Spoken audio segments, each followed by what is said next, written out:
அஸ்ஸலாமு அலைக்கும் வரஹமத்துல்லாஹி வரகாத்துஹு. ஹஜருல் அஸ்வது கல் குறித்து ஒரு சில தகவல்களை பார்ப்போம்.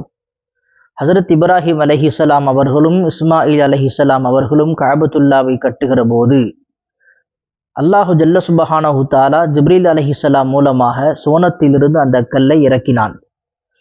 அந்த கல்லை எதற்காக வேண்டி வைக்கப்பட்டது என்று சொன்னால், ஒரு தவாஃபை ஆரம்பிப்பது எந்த மூலையிலிருந்து ஆரம்பிப்பது என்கிற குழப்பம் ஏற்படாமல் இருப்பதற்காக வேண்டி ஹஜருல் அஸ்வதுக்கள் எந்த மூலையில் இருக்கிறதோ அந்த மூலையிலிருந்து தவாஃபை ஆரம்பிப்பதற்காக வேண்டி அடையாளமாக அந்த கல் வைக்கப்பட்டது. அந்த கல்லை 3 விதமாக ஸல்லல்லாஹு அலைஹி வஸல்லம் முத்தமிட்டு இருக்கிறார்கள். நேரடியாக வாய் வைத்து முத்தமிட்டு இருக்கிறார்கள், கையின் மூலமாக தொட்டு முத்தமிட்டு இருக்கிறார்கள், இஷாரா செய்து முத்தமிட்டு இருக்கிறார்கள். ஆக எப்படி வேண்டுமானாலும் முத்தமிட்டு கொள்ளலாம். அல்லாஹு ஜல்ல ஷானஹு